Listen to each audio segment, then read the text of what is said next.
오늘 주신 본문의 말씀 가지고 꽉 막힌 인생, 열리는 인생, 렉 걸린 답답한 인생을 탈출하라.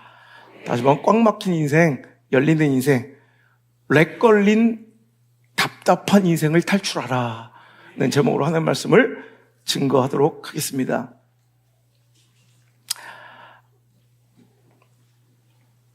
우리가 스마트폰이나 스마트폰이나 컴퓨터 사용하다 보면 게임이나 인터넷이 갑자기 버벅거리고 렉이 걸려가지고 원활하게 구동되지 않을 때가 있습니다.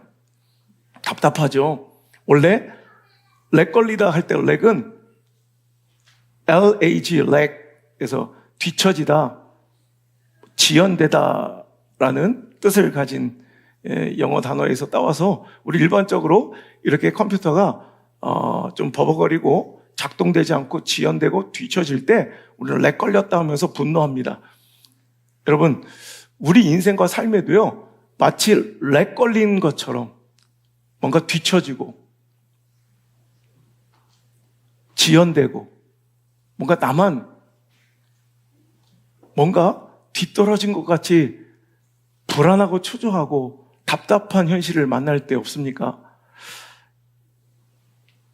그럴 때 열심히 자판을 더 두드리고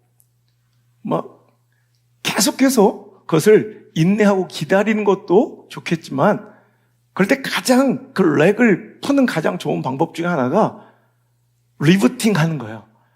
다시 시작하기를 눌러버리는 거예요. 여러분, 리부팅은 전원을 끄지 않는 거예요. 전원을 끄지 않는, 그러니까 단절되거나 중단되거나 포기하거나 끝나는 게 아니에요. 끝내지 않은 상태에서 오늘도 렉 걸려 답답한 인생만 풀어내는, 정말 우리 인생의 신의 한 수가 바로 다시 시작이라는 하나님의 은혜인 줄 믿습니다. 그래서 이번 여리고 특세의 주제가 바로 리부팅이에요. 전원을 끄지 않고, 즉 그 사역을 중단하지 않고, 내 삶을 절망하여 포기하지 않고, 그 진로를 중단하지 않고, 여러분, 내 인생의 절망과 낙심 가운데 주저하지 않고 어떻게 해요? 그냥 다시 뭔가 리프레시, 다시 뭔가 시작하려는 기회를 주시는 하나님의 은혜를 누리는 이 시간 되기를 주의 이름으로 축복합니다. 여러분, 뭐가 자꾸 안 돼, 걸려. 그럴 때는 여러분 더 열심히 삽질을 하고, 여러분 마치 베드로가 밤새도록 그물을 몇백 번 집어던졌는데 하나도 안 잡혀. 그럴 때 초과 근무 막 더 열심히, 남들 다 퇴근할 때 그물을 한 2,000번 더 던져보는 것이 능사가 아니라, 아이성을 정복하려 갔는데 박살이 나서 내 마음이 물룩도 흘러내려요. 그럴 때 더 많은 이런 군대를 동원해서 다시 한번 재도전하고 병력을 증원하여 다시 한번 아이성을 치러 가는 게 능사가 아니라는 거예요. 오늘도 배고픈 무리들이 수천 명 있는데 먹을 빵이 없을 때 더 기민하고 민첩하게 분주하게 그 빵을 조달하러 빵집을 찾아다닐 때가 아니라는 거예요. 여러분, 그럴 때는 차라리 내려놓는 거예요. 다시 시작하는 거예요. 그럴 때 놀라운 은혜와 역사가 마치 답답하여 렉 걸린 것처럼 뒤처지고 지연되고 뭔가 잘 안 풀린 인생이 그냥 너무나도 손쉽게 풀려지는 은혜를 누릴 때가 있더라는 말입니다. 오늘 여러분, 이 말씀 가운데, 본문 가운데 정말 렉 걸린 것 같이 답답하게 지연되고 막히고 뭔가 잘 안 되고 안 풀렸던 사도 바울의 인생이 어떻게 풀려지는가, 또 그가 만난 루디아는 어떻게 그런 축복을 받고 누렸는가. 오늘도 여러분, 이 말씀 가운데 여러분의 인생이 풀려지는 축복이길 바라고요. 넘치는 축복과 은혜가 여러분 삶에 루디아처럼 임하기를 주의 이름으로 축원합니다. 자, 먼저 사도 바울의 인생을 보니까요, 자, 성령이 아시아에서 말씀을 전하지 못하게 하셨대요. 그러니까 오늘도 내 개인적인 생각과 내 인간적인 그런 스케줄로는, 계획으로는 아시아 쪽, 즉 터키 쪽으로 가서 말씀을 전하려고 했어요. 그러니까 오늘 이쪽으로 가면 나쁜 짓이고 이쪽으로 가면 선한 신앙적 선택이 아니라 똑같이 신앙적 선택이고 뭔가 하나님을 위해서 일하려고 하는데도 내가 세운 계획이 막히고 내가 정말 분주하게 살아가는 그 모든 열심이 뭔가 무의로 돌아가고 뭔가 될 듯 될 듯 안 되며 뭔가 렉 걸린 인생처럼 뭔가 막히는 거야 자꾸. 그러니까 그들이 다시 부르기아와 갈라디아 땅으로 다녀가 무시아 앞에 이르러 이번엔 어디로? 비두니아로 가려고 애쓰되 예수의 영이 또 허락지 않아요. 자, 뭔가 내가 노력하고 아무리 애쓰고 뭔가 내가 원하는 대로 사역을 해보려고 하는데 자꾸 막히는 거야. 그럴 때 그의 인생이 어떻게 풀려지느냐. 자, 그가 환상을 보면서 이제 내 발걸음 내가 준비하고 내가 계획하고 내가 꿈꾸고 내가 원하는 사역은 아시아였는데 하나님이 내 발걸음을 터키 쪽이 아니라 이제 이 마게도니아, 즉 그리스 쪽, 이제 유럽 쪽으로 내 발걸음 선교의 여정을 방향을 트시는구나라고 인정하게 되는 거예요.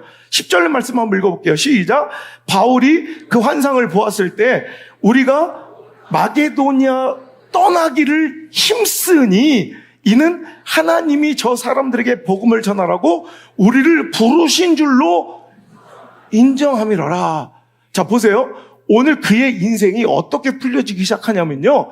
자, 오늘도 내가 원하는 대로 사역하고 내 자의와 또 내 계획과 내 스케줄과 내 취향과 내 기호대로 열심히 해보려고 애쓰는데 뭔가 막혀, 렉 걸려, 사역에도 렉이 걸리고요. 뭔가 내 인생에 꿈꾸는 계획에도 차질이 있고 뭔가 렉이 걸려. 그럴 때 그가 더 열심히 그 길로 나아가 보려고 애쓰고 힘쓴 게 아니라는 거예요. 그거를 내려놓고, 즉 리부팅이에요.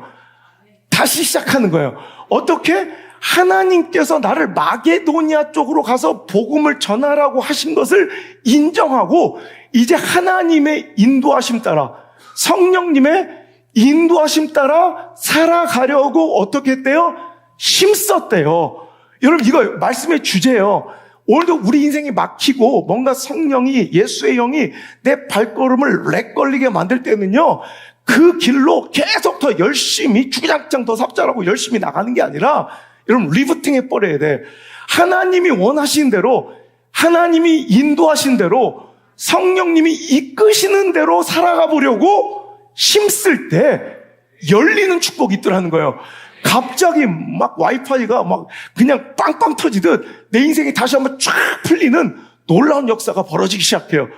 여러분, 오늘도 우리가 여러분 뭔가 인생이 막혀 있을 때 점검해 봐야 돼요. 이것이 내 계획은 아니었는가?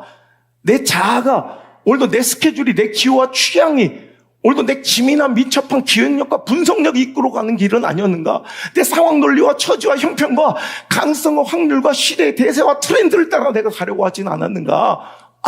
이제 나는 리부팅해서 어떻게 해요? 하나님의 인도하심, 성령의 이끄심대로, 거기는요 준비되지 않은 땅이고요, 내가 알지 못한 땅이고요, 정말로 두렵고 모험처럼 보이는 길일지라도 하나님이 이끄시는 대로, 성령님이 인도하시는 대로 살아가려고 힘쓰자. 이제 그의 인생은 열리더라는 거예요. 자, 그럼 어떤 일이 벌어졌는지 보실까요? 11절 바로. 자, 이제 내가 하나님의 인도하신 대로 마게도니아로 떠나기로 힘쓰니 11절 시작.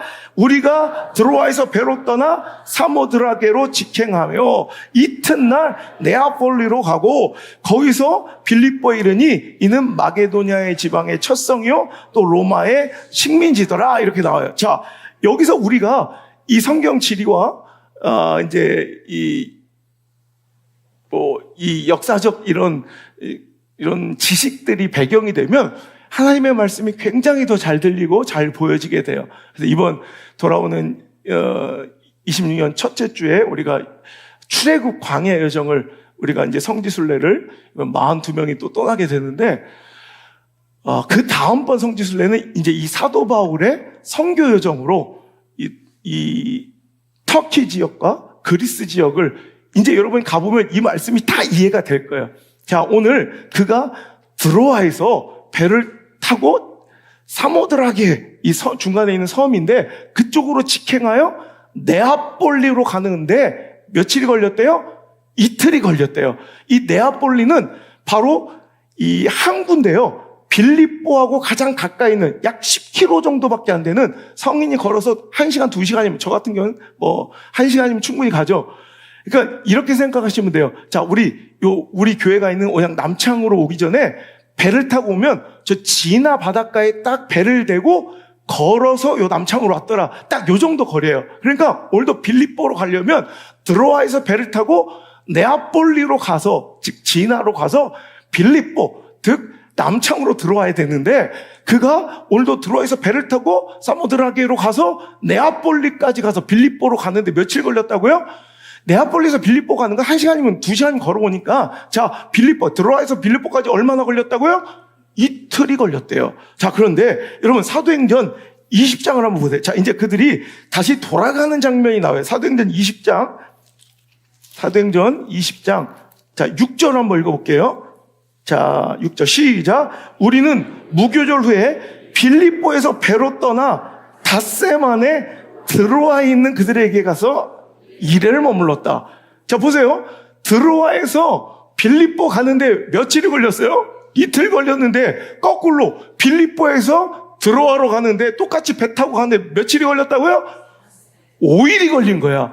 원래 드로아에서 네아폴리까지, 한국까지 가는 데는 뱃길로 5일 거리예요. 그런데 오늘 사도 바울은 이 드로아에서 빌립보까지 날아간 게 아니에요. 똑같이 배를 타고 가는데 며칠 걸렸다? 이틀. 며칠 걸릴게? 5일 걸릴게. 렉 걸린 인생이 이틀 만에 직행, 초고속, 초고속 인터넷처럼 쫙 가버리는 거예요. 어떨 때 이런 일이 일어난다고요?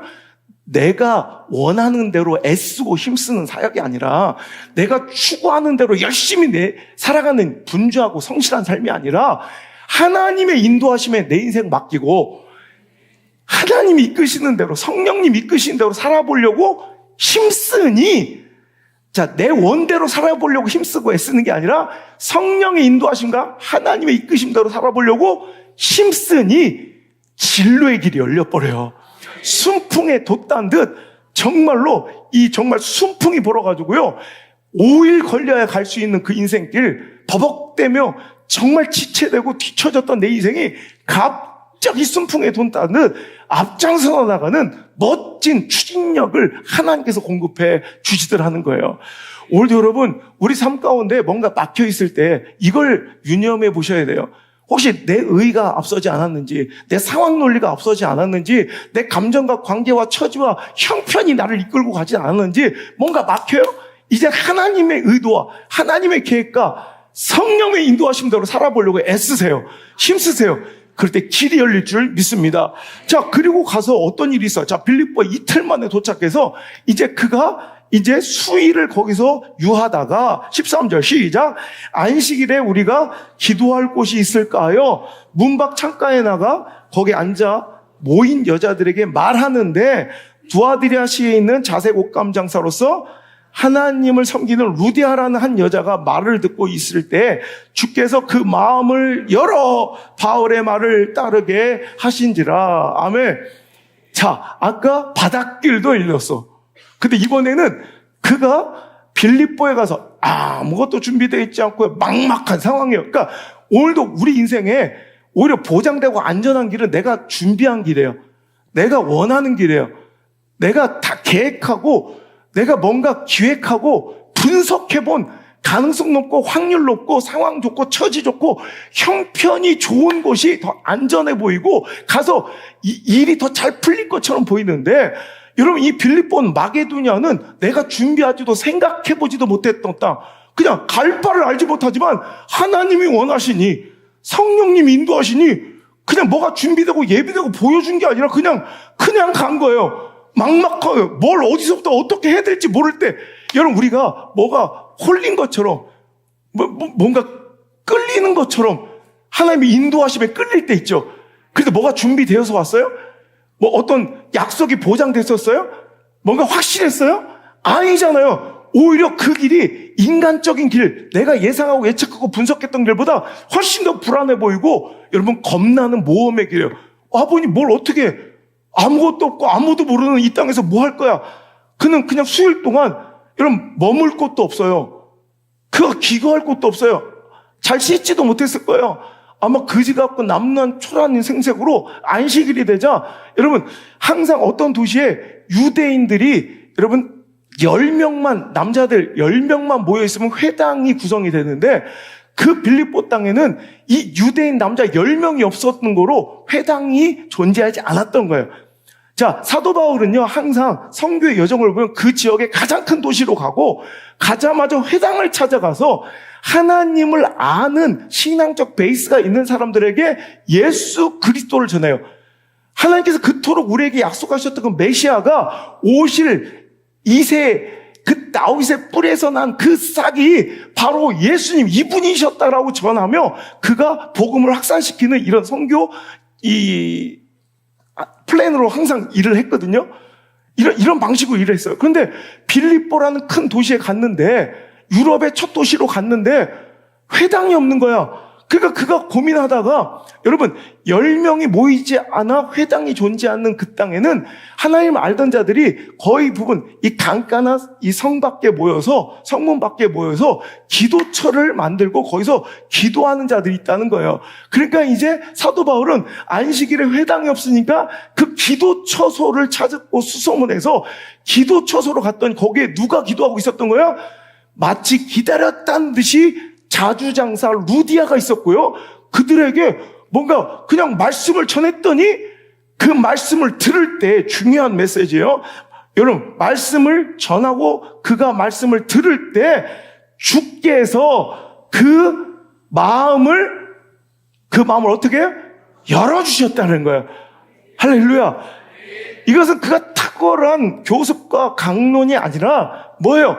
오늘도 하나님께 성령님께서 그 마음을 열어주시니까 그가 단박에 예수 그리스도를 영접하고 자 15절 그와 그 집이 다 세례를 받아요.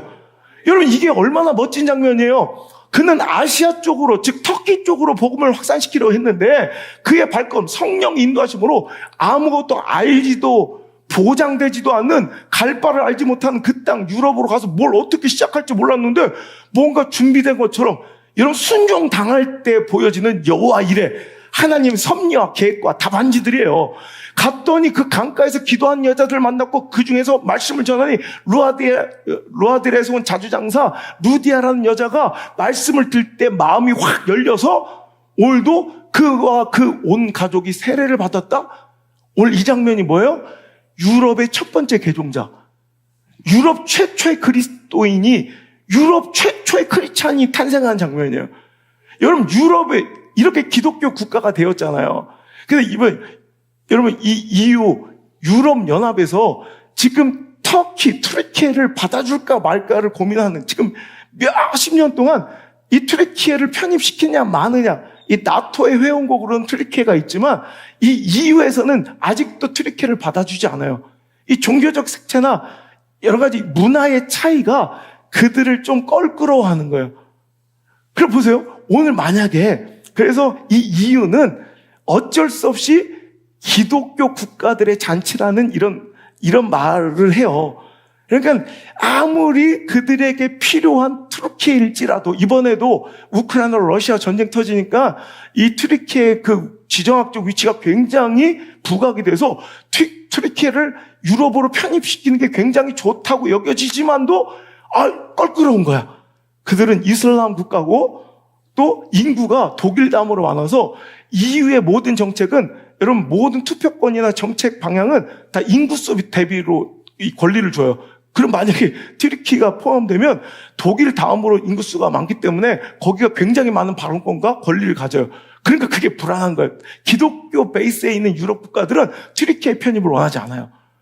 여러분 저는 자기들은 아무렇지도 않게 이런 뉴스를 듣겠지만 저는 이게 그때 사도 바울이 이쪽 가서 전했으면 튀르키는 이유인데 유럽연합에 들어와 있을 텐데 오늘 여러분 유럽의 복음이 전해지는 유럽 국가들의 연합이 오늘도 기독교 국가들의 잔치라고 벌려지는 그들의 파티라고 벌려지는데 그 엄청난 유럽 대연합이 이루어지고 거기 기독교 국가들이 세워진 그 첫 번째 사건이 누구라는 거예요? 바로 오늘 우리가 만나는 루디아라는 여자예요. 루디아가 유럽 최초의 교인이 된 거예요. 유럽 최초의 여러분 그리스도인이 된 거예요. 할렐루야. 그러더니 그가 기다렸다는 듯이 감고 나요. 정말 내가 예수 믿는 걸 당신이 믿는다면, 세례 주실 때 진짜 믿어진다면 우리 집 오십시오. 딴 데 가지 마시고 우리 집 오시라. 감고 나요. 모셔가지고 그 루디아의 집이 빌립보 교회가 된 거예요. 그러니까 유럽의 최초의 성도가 루디아가 되고, 오늘 루디아가 바쳐드린 자기의 집이 바로 빌립보, 즉 유럽의 최초의 제1호 교회, 유럽 최초의 교회가 바로 이 빌립보 교회가 탄생하는 장면이에요. 할렐루야. 일사천리 착착착착 풀리죠? 여러분, 계획했어요? 내가 추진했어요? 내가 기획했어요? 기획력과 분석력이 아니란 말이에요. 오늘도 내가 기획하고 분석한 일이 렉 걸리고 막힐 때는 어떻게 하라? 성령의 인도하심대로, 하나님의 이끄심대로 살아보려고 힘쓰자. 내가 생각지도 못했던 진로의 길이 열리고, 만남의 축복이 열리고, 여러분, 돕는 자들의 마음문이 열려서 이렇게 하나님께 큰 일을 이루시도록 우리를 도와주시들 하는 거예요. 할렐루야. 자, 먼저 사도 바울의 관점으로 끝까지 해볼게요. 자, 그리고 나서, 자, 이제 이런 귀한 일이, 이제 뭔가 되겠네? 이야, 이제 뭔가 역사가 벌어지네? 그 뒤에 사건이, 자, 16절부터 한번 읽어볼까요? 16절 시작. 우리가 기도하는 곳에 가다가 점치는 귀신 들린 여종 하나를 만나니 점으로 그 주인들에게 큰 이익을 주는 자라. 그가 바울과 우리를 따라와 소리를 지르러 이르되, 이 사람들은 지극히 높은 하나님의 종으로서 구원의 길을 너에게 전하는 자라 하며 이같이 여러 날을 하는지라. 바울이 심히 괴로워 돌이켜 그 귀신에게 이르되, 예수 그리스도의 이름으로 내가 네게 명하노니 그에게서 나오라 하니 귀신이 즉시 나오니라. 여종이 주인들은 자기 수익의 소망이 끊어지는 것을 보고 바울과 실라를 붙잡아 장터 관리들에게 끌어갔다가 상관들 앞에 데리고 와서 말하되, 이 사람들이 유대인인데 우리 성을 심히 요란하게 하여 로마 사람인 우리가 받지도 못하고 행하지도 못할 풍속을 전한다거늘 무리가 일제히 고발하니 상관들이 옷을 찢어벗기고 매로 치라 하여 많이 친 후에 옥에 가두고 간수에게 명령하여 든든히 지키라 하니, 그가 이러한 명령을 받아 그들을 깊은 옥에 가두고 그 발을 착고에 든든히 채웠더라. 자, 보세요. 오늘 여기서 얻을 수 있는 두 가지 교훈. 우리가 기도하는 곳으로 가다. 아까 우리가 안식일에 뭐하러 가다가 기도하러 갈 때, 하나님의 뜻대로 그냥 가만히 있지 않고 기도하러 갈 때, 여러분, 루디아라는 협력자, 동력자, 뭔가 만남의 축복도 열리지만, 여러분, 기도하러 간다고 다 루디아만 만나는 게 아니라 이 귀신 들린 여자도 만날 수 있다는 거예요. 우리가 여러분, 기도하러 간다고, 하나님 일을 한다고 다 루디아 같은 좋은 사람들만 만나는 게 아니라 귀신 들린 여종도 만나고, 하여튼 이렇게 무고한 오해로 고난도 만나게 된다는 사실이에요. 그것도 웃기죠? 여기서 얻을 수 있는 교훈. 귀신들도 귀신같이 안다. 그가 바울과 우리를 따라 소리를 질러 이르되, 이 사람들은 지극히 높은 하나님의 종으로서 구원의 길을 너에게. 귀신도 알아. 주의 종을 귀신도 알아봐. 여러분, 그럴 때 있어요. 제가 신대원 때 굿하고 있는 사람들이 너무 한심하고 불쌍해서, 근데 그 굿을 이렇게 구경하고 있었더니 갑자기 작두를 타려고 했던 무당이 갑자기 발을 펴었어. 아이고야, 막 그랬더니 내려더니 싹 훑어보더니, 저기요, 그래, 나한테. 그랬더니, 떠나가 주세요. 굿을 못하겠어요. 당신의 그 큰 신이 나 같은 작은 신을 막고 있어서 내가 잘못하면 죽습니다. 그랬더니, 제발 그냥 지나가 주세요. 뭐 떡을 싸주더라고. 제발 가달라고. 우리 교회가 여기로 오기 전에 저쪽 운하리에 있을 때 우리 교회 중심으로 대나무 점집이요, 50개가 있었어요. 한 500m 간격에. 근데 우리 교회가 거기서 한 6년 있는 동안 점집이 다 문 닫았어요. 귀신이 떠나가고. 그러니까 컴플레인이 맨날 멱살 잡히는 거예요. 무당들이. 왜? 점괘가 안 맞으니까. 다 떠나갔어. 그리고 우리가 일로 올 때, 지금 이쪽 지역에 가장 큰 무당이 저 발리 동창 올라가다 보면 큰 논밭에 서 있는 지금 교회가 된 곳이 있어요. 거기가 이 지역의 가장 큰 무당이 살던 집이에요. 그러니까 무당 짓을 해서 그 정도 큰 건물을 칠 정도 대형 무당이에요. 대형 교회처럼. 근데 그 사람이 금매로 이걸 팔고선 떠나간 거예요. 그래서 그걸 어떤 목사님이 사셔가지고 좀 있는데, 왜 이걸 이렇게 싸게 팔았냐 했더니 자기 죽는다고. 저 온양승부원께가 오면 자기는 죽는다고 빨리 도망쳐야 된다고. 그게 도망쳤다는 거예요. 그래서 자기가 땡 잡았다고. 목사님이 그렇게 사셨더라고요. 그 얘기를 해주시더라고요. 그래서 어디 갔나 봤더니 옛날 우리 교회 옆으로 또 갔어. 거기에 또 지금 점집이 또 우그룹을 또 거기 다 모여있어요. 여러분, 귀신들도 귀신같이 알아요.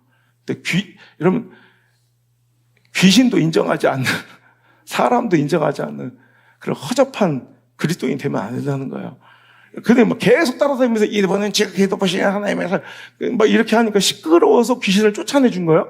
그때 그 주인이 이 점치는 귀신 들린 여종으로 인해서 점쳐서 돈 벌었는데 귀신이 떠나니까 점괘를 못 맞추잖아.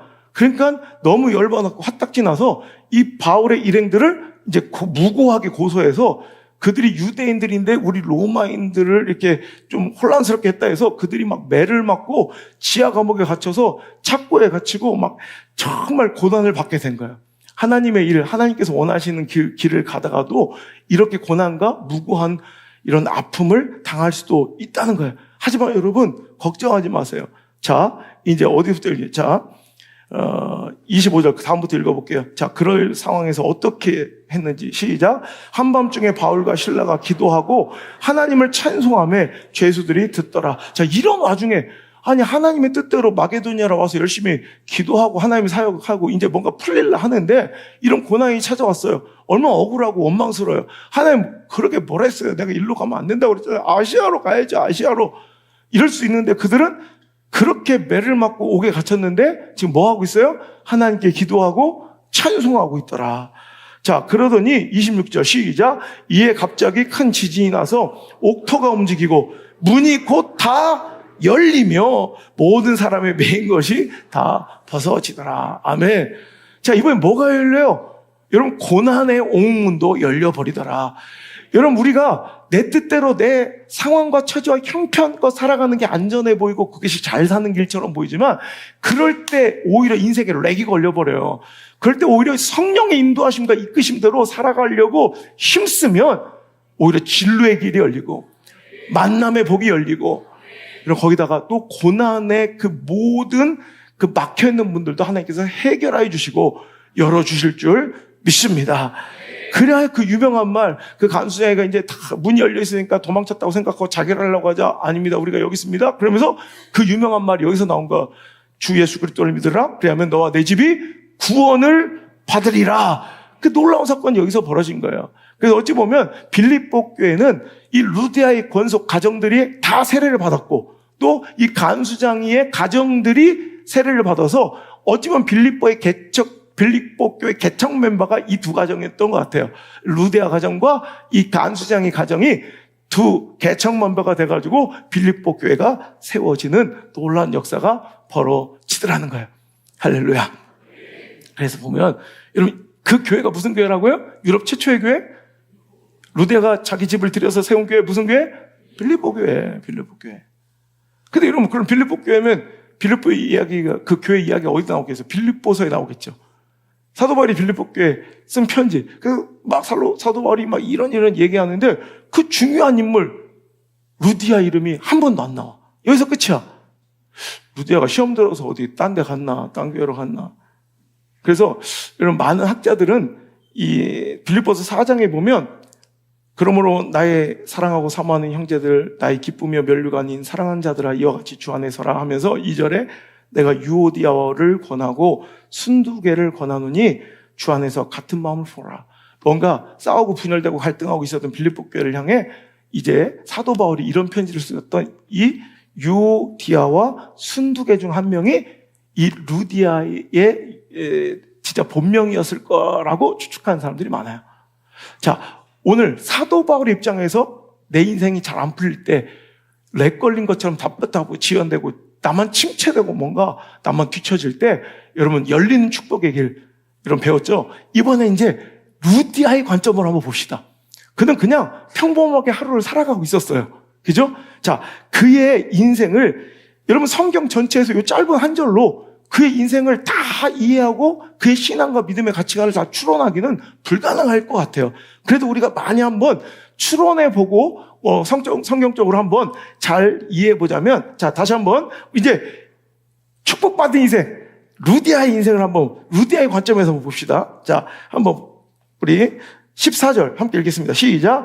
두아디라 시에 있는 자색 옷감 장사로서 하나님을 섬기는 루디아라 한 여자가 말을 듣고 있을 때,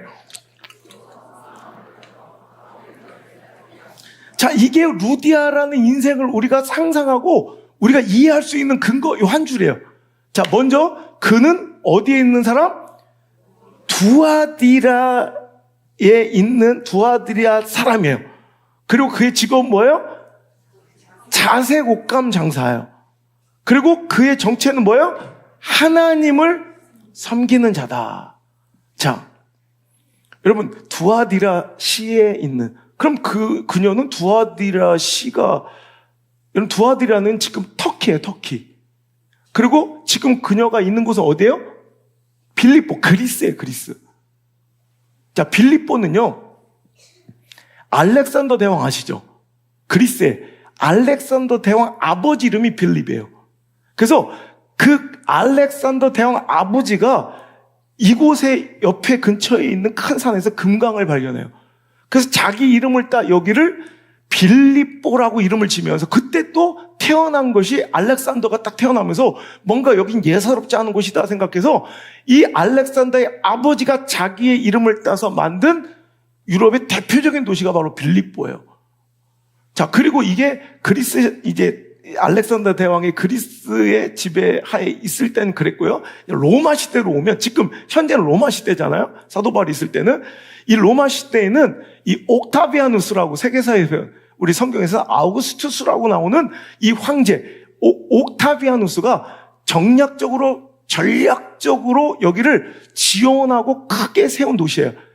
그래서 이 빌립보를 역사서 세계사에서 보면 제2의 로마라고 표현되어 있어요. 그래서 여기에는 황제들과 귀족들과 퇴역한 군인들의 은퇴 이후에 휴양지처럼, 그래서 거대한 도시를 이루고 귀족들과 왕족들과 퇴역한 고급 관료와 군인들이 많이 살았던 거대한 국제 도시가 바로 빌립보라는 거예요. 자, 그리고 다시 한번 루디아는 두아디라. 자, 루디아라는 이름이 아까도 왜 빌립보서에는 나오지 않는가 했을 때, 이 루디아라는 이 이름은 실은 본명이 아니라 루디아는 지명일 가능성이 크다라고 생각해요. 그래서 여러분, 루디아 왕국이라고 있어요. 세계사에 보면 루디아 왕국. 그 루디아 왕조가 있는데 그 왕조가 있는 곳이 이 터키 그쪽 이 두아디라 쪽이에요. 그러니까 이 옛날 루디아 왕조에 살았던, 혹은 두아디라, 그래서 이 루디아라는 지명을 그대로 쓰고 있는 도시도 있었을 거라고 생각해요. 그래서 오늘 보면 저기 우리 양산댁 뭐 이러죠. 저기 우리 용인에서 오신 분이 용인댁, 광주댁 이러죠. 그죠? 뭐 논산댁 이렇게 이러잖아요. 안 그래도 그런다고 해봐요, 그냥. 그 논산에서 왔대. 논산 여자 뭐 이러잖아. 광주 여자. 담양 뭐 이러잖아. 그런 것처럼 이 루디아는 저 루디아 쪽에서 온, 두아디라 쪽에서 온 사람이라는 이런 완성댁 뭐 이런 것처럼 이런 의미였을 거라고 생각해. 근데 두아디라는 곳에 큰 호수가 있는데 거기에 어패류에서 나온 이게 그 조개나 이 고동 같은 거 있죠.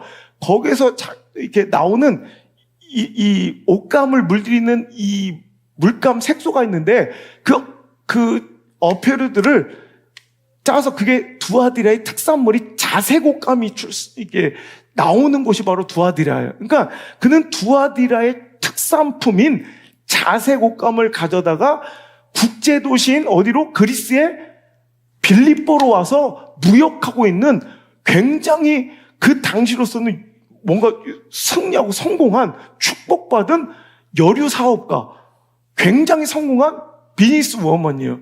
보세요. 여기 트리키에 있는 두아디라의 특산물을 가져다가 국경을 넘어서 어디? 그리스에 있는 빌립보에 와서 판매하는 이 무역 회사의 성공한 비즈니스의 이런 이 오너가 바로 이 루디아였다는 거예요.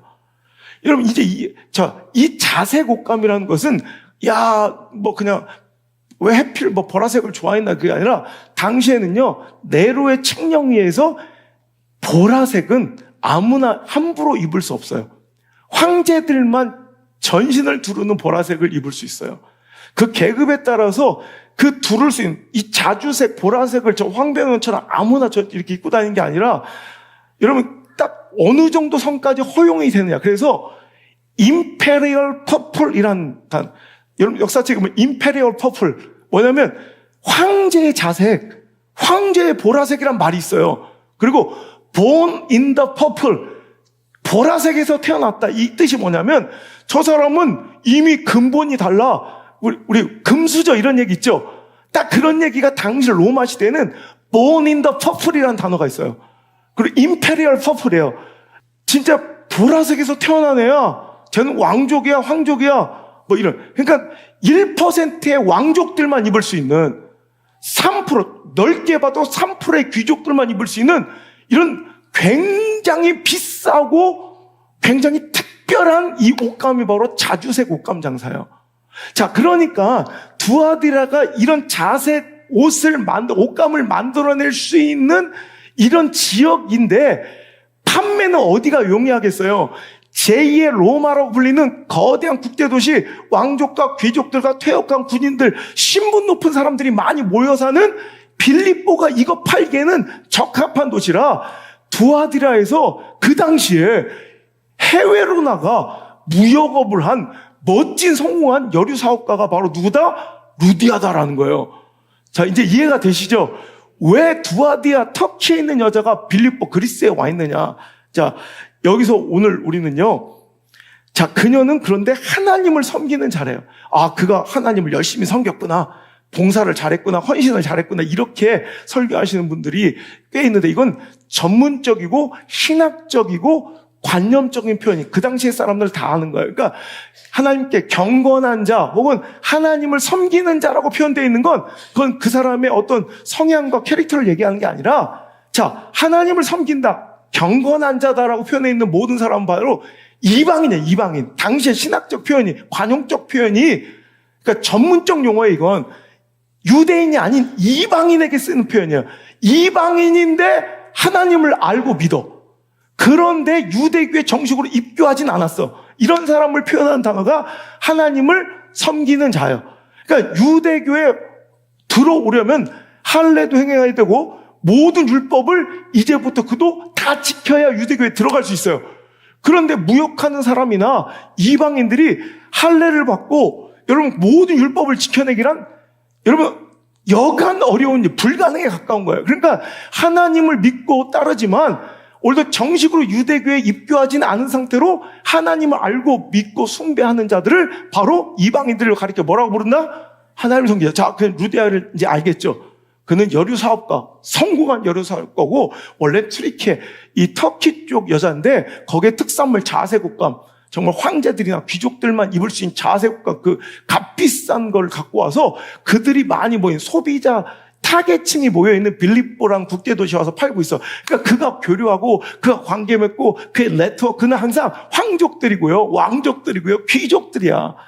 그런데 어느 날 여러분 며칠 동안 씻지도 못하고 잠도 노숙하고 거지 같고 막 냄새나는 사도 바울의 일행을 우연히 강가에서 기도하다 만났는데 여러분 이렇게 성공한 풍족한 여러 사업가가 만나는 사람들은 맨 왕족이고 귀족인 이 여자가 그 남루한 행색에 정말로 초라한 그 주의 종의 말씀을 여간에선 받기가 어려웠을 거예요.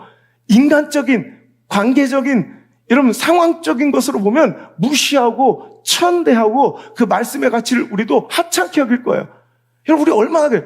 뭐 쥐뿔 가진 것도 없으면서 하찮게 여기고 뭐 배운 것도 없으면서 아는 척하고 있는 것도 없으면서 잘난 척하고 우리는 맨날 이러고 사는데 그는 진짜 있는 것도 많고요. 성공한 사람인데 그 남나고 초라한 행색에 그 말씀이 잘 들렸겠어요? 그런데 하나님의 그 마음을 열어주시니까 단박 예수 그리스도를 영접하고 내가 하나님을 알고 섬기고 있는데 그분이 말씀하실 오실 메시아가 이분이셨군요. 바로 무릎 꿇고 세례를 받고 온 가족으로 하여금 다 세례받게. 여러분, 이 정도로 가족에 영향력을 끼쳤던 여자예요. 여러분, 당시의 여인들은 제가 늘 얘기하지만 솔직히 말하면 정상적인 사람으로 대우받지 못했던 시대예요. 제가 늘 얘기합니다만 여성의 인권이 보장받고 한 인격적 객체로 사람으로 대우받기 시작한 게 이제 겨우 100년의 역사라고요. 여러분, 참정권을 이제 거기도 있으면 대통령 선거 있죠. 피선거권, 내가 선거에 나가거나 투표할 수 있는 권리, 이 참정권은 한 사람을 진짜 인간으로서 봐주는, 저 사람 사람으로 봐주는 거예요. 근데 여성의 참정권이 미국에서 보장된 게 1920년이에요. 딱 100년 전 일이에요. 100년, 105년 전 일. 여러분, 세계 인권의 경찰 국가라고 자처하며 많은 나라에서 인권이 조금이라도 손상되면 가가지고 막 제재를 가하는 이 미국도 여자들을 사람 대우해준 게 100년밖에 안 됐다고요. 오히려 그들이 짐승처럼 여러분 함께 화장실도 안 쓰고 앉기도 거부했던 흑인 남성들, 그 흑인 노예 출신의 남성들에게 참정권이 훨씬 더 여자들보다 먼저 주어질 정도로 여성의 인권이 정말 처참했던, 그 당시에는 얼마나 처참했게, 2000년 전에는. 그죠? 이해가 되시죠? 세계에서 최초로 여성의 참정권이 보장된 게 1893년이에요. 뉴질랜드. 우리나라 1948년. 프랑스 1947년. 막 이런 거예요. 이 정도 수준이라고. 우린 100년도 안 돼서 100년도. 그런데 2000년 전, 여러분 성경에 보면 여자들 사람 숫자도 안 세죠. 여자들은 숫자로 세지도 않아요. 그런 시절에 얼마나 높고 견고한 유리천장이 있겠어요. 그런데 그런 것들을 다 돌파하고 이 시대에 성공한 여류 사업가가 되었다? 이거 보통 여자 아니에요. 그것도 누구를 상대하며? 왕족들 상대하며, 귀족들 상대하며, 잘 나가는 시대 인싸들을 상대하며 그 돈 벌고 성공했다? 보통 여자 아니에요. 그 자기의 로마식 별장, 그 넓은 정과 회랑이 있는 자기 집을 다 바쳐 유럽 최초의 교회를 여러분 세웠다? 보통 여자 아니라는 거예요. 여러분, 오늘 이 말씀 가운데 또 하나 우리 인생이 좀 열리고 축복받는 비결을 이제 루디아의 입장에서 하나 또 우리가 발견하기를 원하는데, 야, 사도 바울의 입장에서 우리 삶의 축복의 문이 열릴 때 언제라고요? 하나님의 인도하심대로 힘쓸 때 열리는 축복이 있다는 거예요.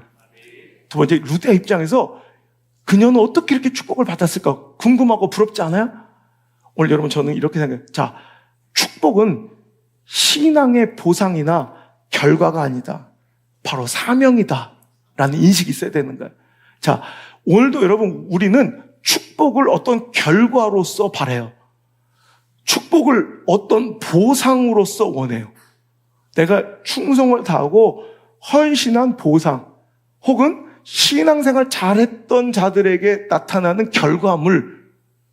그러니까 여러분, 여기에는 우리 내재적으로 우리 안에 어떤 의미가 있냐면, 어떤 이런 마음이 있냐면, 이 축복이 뭔가 결론이고 끝이라는 이런 가치관이 우리 안에 있는 거예요. 와, 우리가 열심히 했더니 축복받을 저거죠. 야, 믿음 생활 잘하더니 저 아들이 이렇게 잘 됐대. 이게 끝인 거예요. 근데 여러분 잘 들으세요. 축복은 끝이 아니에요. 결론이 아니에요. 종결이 아니에요. 보상이 아니에요. 신앙의 어떤 신앙의 결론이 아니라 바로 시작이고 출발이고, 여러분 축복은 바로 은사예요. 하나님께서 우리에게 준 축복은 사명이라는 인식이 있어야 돼요. 그러니까 은사와 사명으로 받는다는 것은, 자, 이제부터 이걸 가지고 뭘 해야 되는 시작이라는 의미, 가치관이 있어야 된다는 거예요. 이해가 되시죠? 근데 많은 사람들은 하나님, 내가 열심히 헌신하고 봉사하고 기도하고 열심히 내가 하나님 사명 따라 살 때니 축복 주세요. 이런 의식이 무의식 가운데 우리 안에 되게 많이 깔려 있어요. 근데 오늘 저는 이 루디아라는 여자를 연구하면서, 얼마 전에 또 제가 방송 나가서 이제 곧 있으면 나올 텐데, 방송 나가서 이제 설교하면서 루디아를 연구하면서 이런 생각이 들어요. 하나님은 우리에게 주신 축복이 결론되기를 원하지 아니하시고, 물론 성경 안에 이렇게 잘 되어 네가 하나님 약속 잘 지켰으니 복을 주리라는 하나님 약속도 있지만 그것으로 끝이지 않아요. 대표적인 예가 뭐예요? 아브라함, 내가 내게 명령한 땅으로 가서 순종하니 내가 너에게 복을 줄 것인데, 창세기 12장 2절에 너를 번성케 하고 내게 복을 주어 내 이름을 창대하게 하리니, 끝나지 않죠. 그러니 넌 그 복 가지고 뭐래요? 너는 복의 근원이 되어라. 자, 사명이 시작된 거예요. 사람들은 그가 순종했더니 복 받더라 라고 끝내버리는데, 실은 하나님께서는 순종하고 헌신한 사람들에게 복이라는 은사를 맡기시고 물질의 축복이라는 사명을 주신 거예요. 이제부터 시작돼야 된다고요. 이게 끝난 게 아니라 결론으로 생각하면 안 되고, 야, 내가 열심히 했더니 복 받았구나로 끝나는 게 아니라, 이제 하나님 주신 이 복을 가지고 복의 근원이 돼요. 여러분, 오늘도 아브라함이 그 모든 열국을 복받게 하는 자로, 그 자녀 자손들에게 복을 흘려보내주는 자로 믿음의 조상이 되었던 것처럼, 오늘도 우리에게 주신 은혜도 사명이고요, 우리에게 주신 축복도 사명이고요, 물질도 사명이고요, 재능도 사명이고요, 건강도 사명이고요, 영향력도 사명이고요, 명예도 사명이고요, 권력도 사명이고요, 아름다운 외모도, 이건 아멘 하지 말자.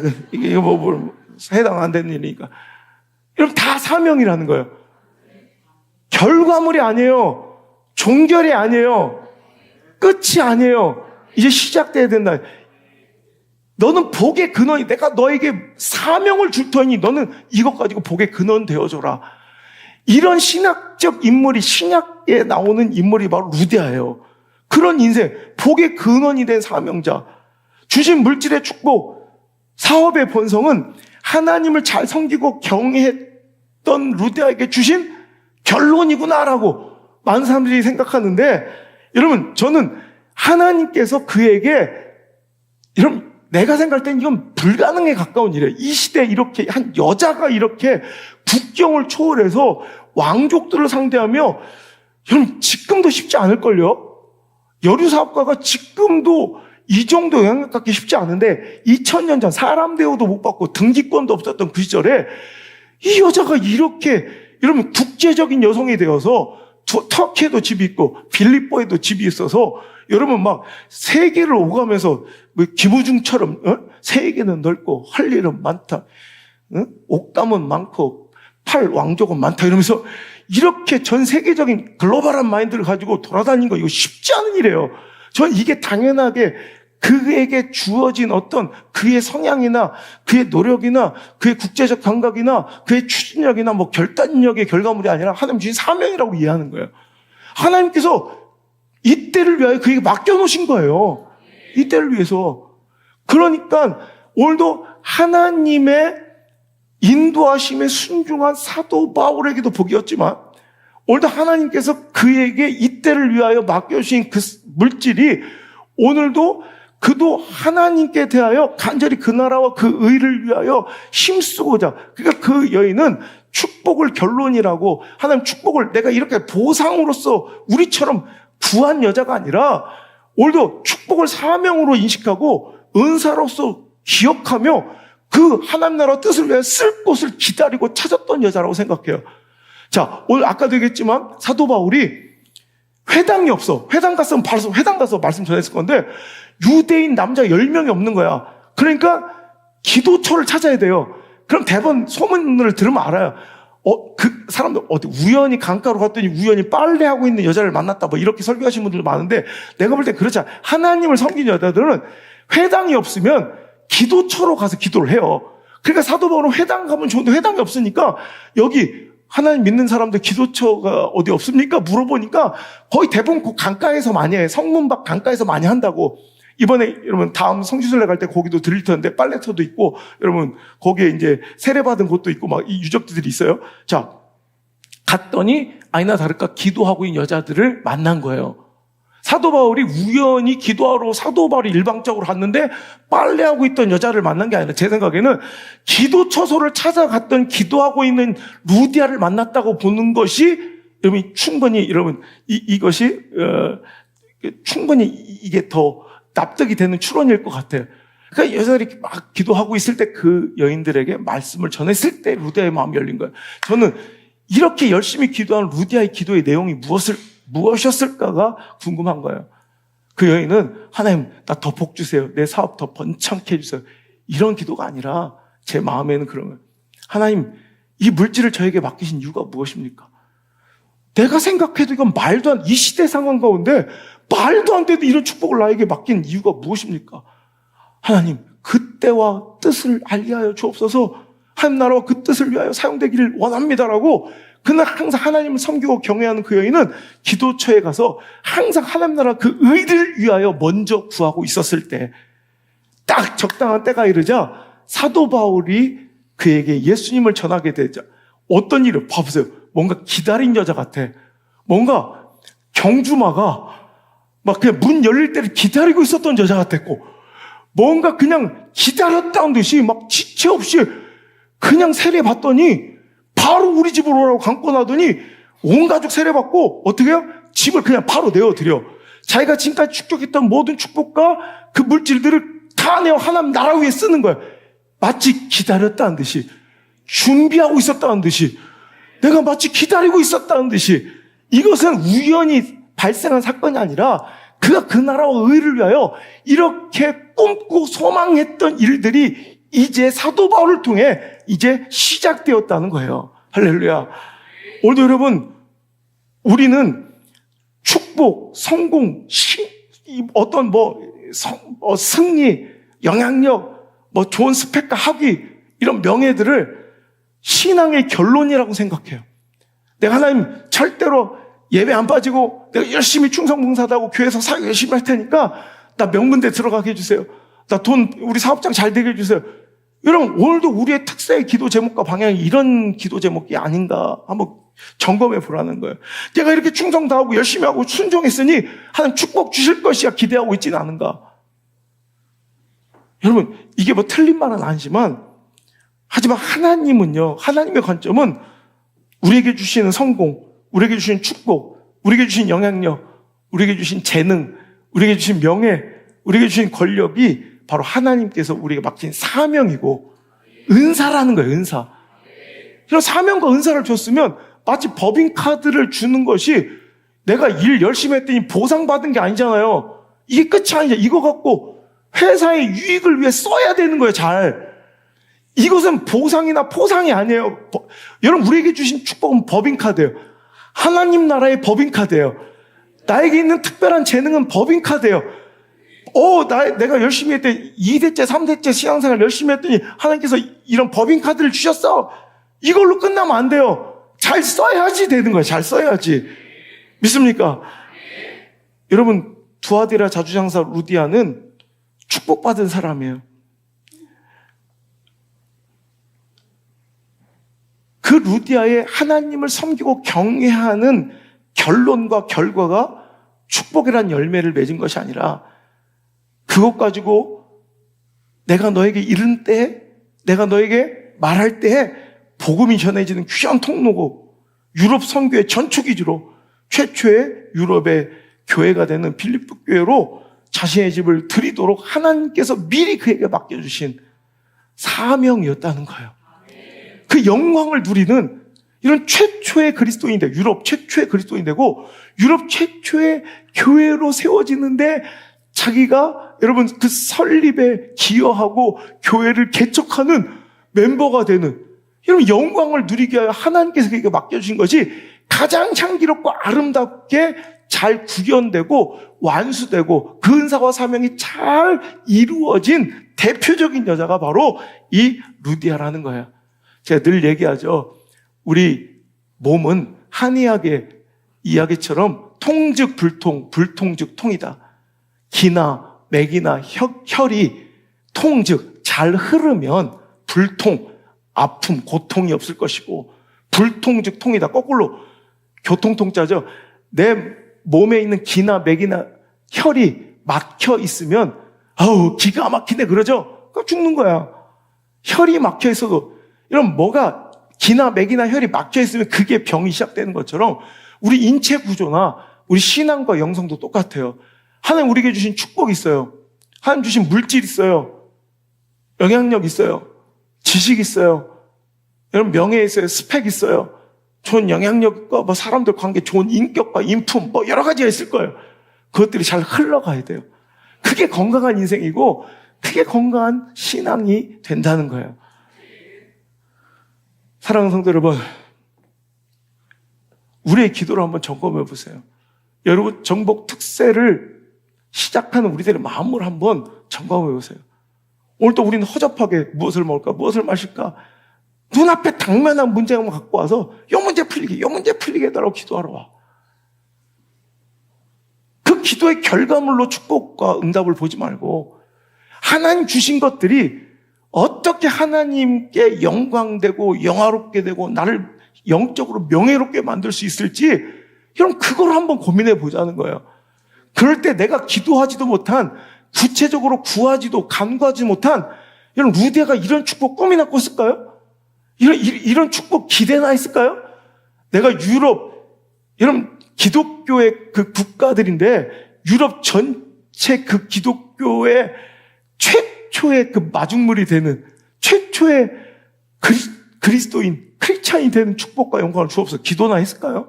우리 집이 유럽 최초의 교회가 되게 해주세요. 기도나 해봤을까요? 하지만 그는 그의 나라와 의를 구한 거예요.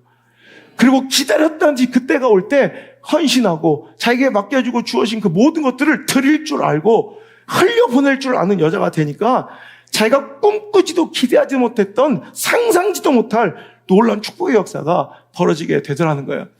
그래서 우린 기도를 점검하고 나의 요구와 여러분 나의 그 욕망들, 지금 내가 막 간절히 바라는 그 열망들, 디자이어, 그것들을 한번 점검해 봐야 돼요. 그저 그 물질이 되면 안 돼요.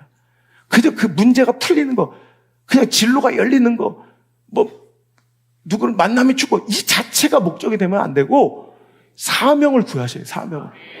하나님, 내가 하나님 나라 의를 위해서 어떻게 살아갔으면 좋겠습니까? 그런 마음의 중심을 두고 소원을 두고 기도한 자는 하나님께서 그 안에 행복한 꿈을, 소원을 담아두시고 그를 통해 일하시려고 그를 준비해 두신다는 이런 이 놀라운 진리를, 이런 이 놀라운 비밀을 우리가 알아야 돼요. 제가 좋아하는 후안 카를로스 오리띠지 목사님의 책 중에 원래 원 제목은 기도라고 간단한 책인데 출판됐을 때는 영어 원문으로는, 그런데 우리나라에서 번역되면서 제목도 읽기 힘들 정도로 엄청 길어요. 책 제목이, 내가 아는 책 제목이 제일 긴 것 같아요. 우리 기도의 대부분은 하늘나라에서 잡동사니 우편물처럼 취급당합니다. 이게 책 제목이에요. 뭐라고요? 김정은 시작. 우리 기도의 대부분은 하늘나라에서 잡동사니 우편물처럼 취급당합니다. 이게 책 제목이에요. 너무 충격적이죠? 뭔 얘기냐면, 여러분, 요즘 우리 우편 잘 안 오지만, 내가 얼마 전에 TV 보니까 그 장윤정 아들, 딸들이 베트남 가서 엄마한테 편지 보내는데, 우표를 하는 걸 모르더라고, 우표. 이거 뭐야? 그러더라고. 이걸 붙여야지, 이걸 어디다 붙이는 거야? 막 이게.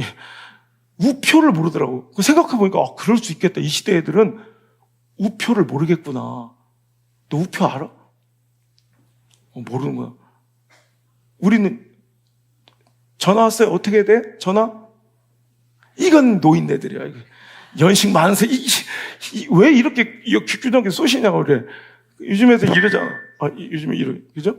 이거는 우리 옛날, 그죠? 그것처럼 애들 우표를 모르더라고. 근데 옛날에는 우린 또 교회니까 막 우편물이 많이 오죠. 일반 가정들은 우편물이 이제 잘 없죠. 우편물이 옛날 우편 얼마나 기대되는 그 우편물이었어. 그죠? 연애 편지도 받고, 군대 가 있는 아들들한테 편지도 받고, 그죠? 근데 옛날에 보면 그 우편함에 내가 기다리는 편지만 오는 게 아니라 그냥 잡동사니 같은 전단지, 찌라시, 그죠? 거기다가 제일 싫어하는 고지서, 지로용지, 적십자 회비, 이런 거 잔뜩 꽂혀 있다고. 우리가 그거 심각하게 봐요? 버리죠. 우리 기도가 하나님이 받으실 때 전혀 눈여겨보지도 않고 기다리지도 않고 기대하지도 않는 잡동사니 우편물 취급당하고 있지는 않은가. 왜? 무엇을 먹을까? 무엇을 마실까? 무엇을 입을까? 그게 매일 우리의 관심사가 돼요. 하나님 이것 주세요. 이것 주세요. 고쳐주세요. 열어주세요. 살려주세요. 도와주세요. 승진시켜주세요. 입학시켜주세요. 맨날 이놈의 것만 구하고 있는 거야. 근데 하나님 원하시는 기도는 그런 기도가 아니라 오늘도 먼저 그의 나라와 그의 의를 구하며 하나님 나라 위해서 기도하는 거예요.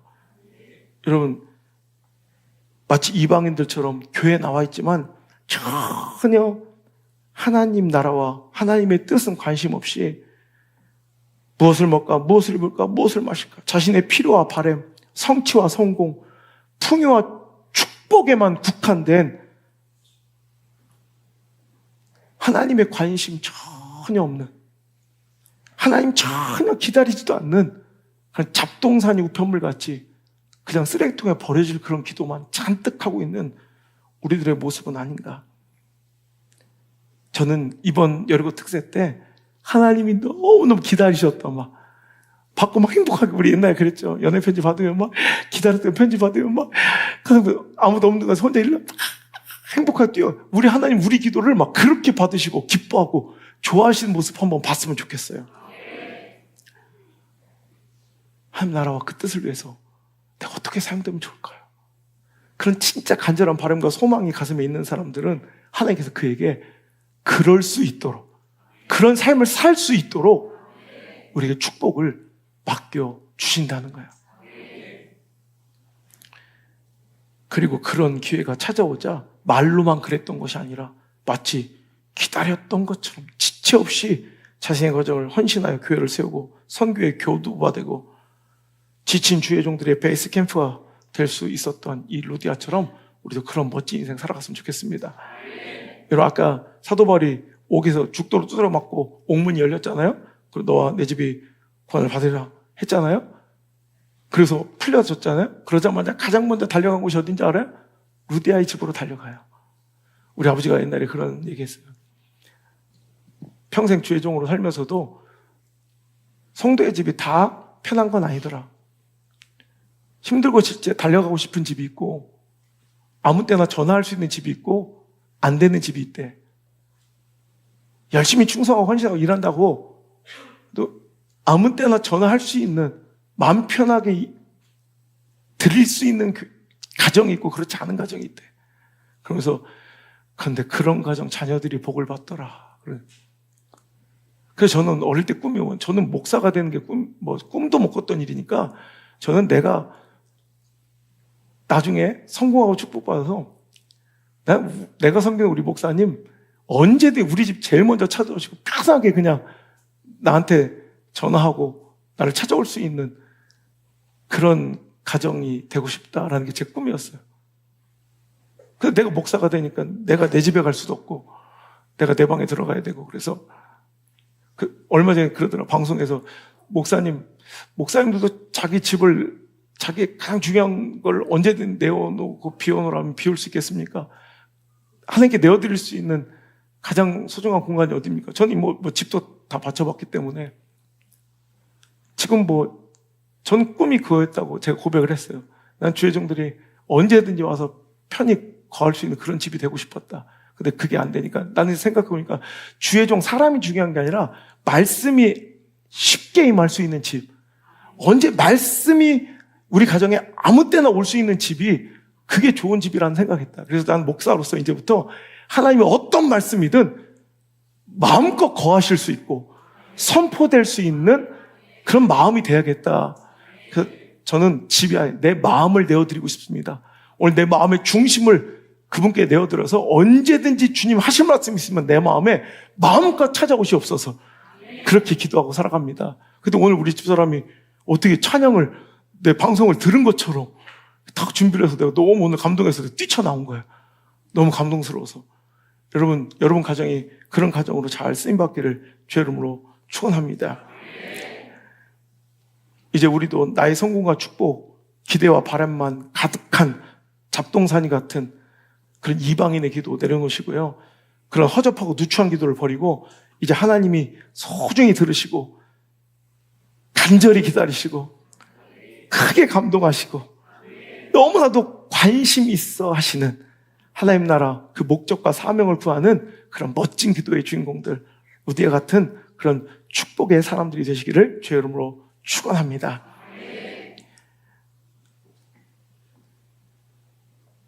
우리가 이 세대를 본받고 따라 살 것이 아니라 사람들의 기대와 환호와 평가와 비판에 휩쓸려 살아가며 잘 못 살고 있는데 잘 살고 있는 줄 착각하고 침체되고 있는데 잘 나간다 착각하는 그런 허망한 인생 되지 않으려면 로마서 12장 2절의 말씀처럼 너희는 이 세대를 본받지 말고 오직 마음을 새롭게 함으로 변화를 받아 하나님의 선하시고 기뻐하시고 온전하신 뜻이 무엇인지를 분별하도록 하라.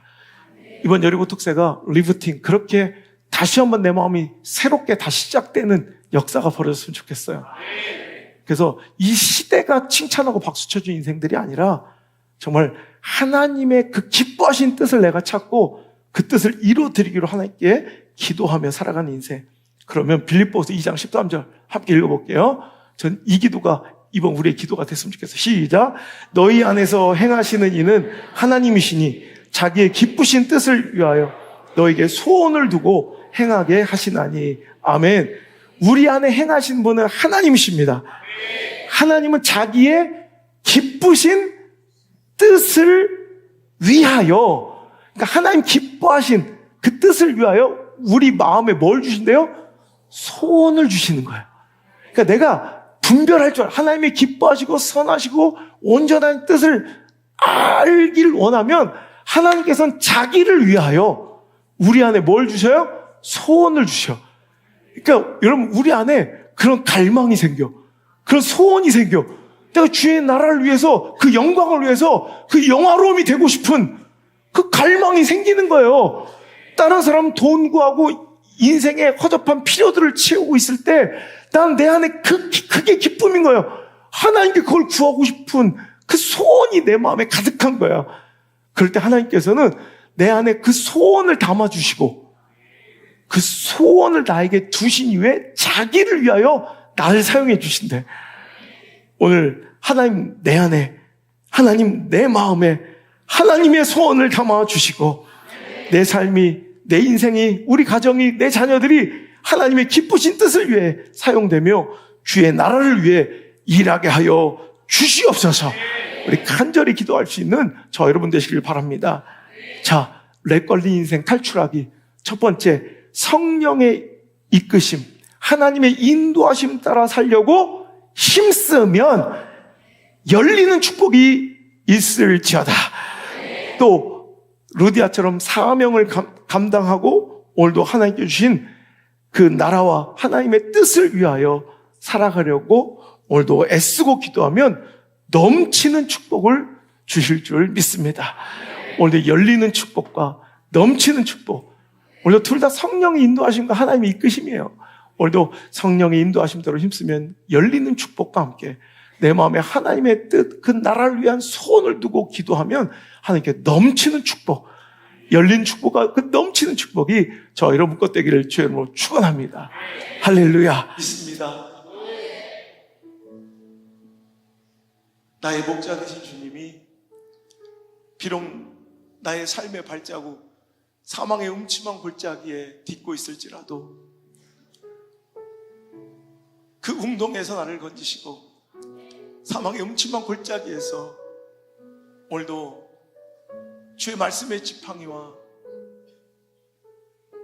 성령의 감동의 인도하심으로 우리를 푸른 추장으로 쉴만한 물가로 기필코 끝끝내 반드시 포기하지 않으시고 우리를 이끌어 주실 줄 믿습니다. 그 기대감,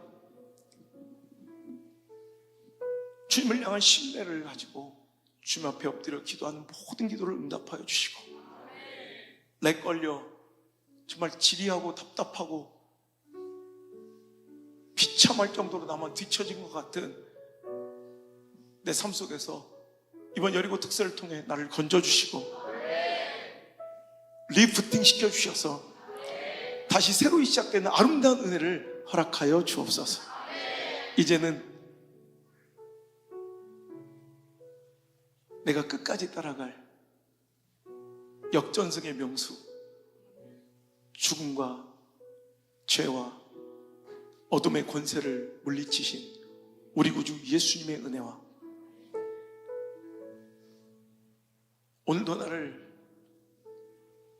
인도하고 계신 내 아버지 하나님의 너무나도 선하신 사랑하심과 나를 고아처럼 내버려 두지 아니하시고 나와 곱부터 동행하시며 내 상한 심령 오늘도 만져 위로하여 주시고 절망 가운데 끌어올려 소망의 마음, 기대하는 마음 가득히 품게 하신 우리 보혜사 성령님의 그 따뜻한 사랑, 오늘 이 자리에 나와 하나님의 역사를 기대하며 꽉 막힌 인생 가운데, 답답한 인생 가운데, 렉 걸린 인생 가운데 주님의 인도하심대로 따라 살려 힘쓰기로 결단하고 내 마음의 중심을 하나님께 내어드리며 그의 나라와 그 뜻을 위하여 살기를 간청하는 모든 성도들 머리 위에, 가정 위에, 사업장 위에, 생업의 터전 위에, 직장과 학업의 터전과 모든 진로의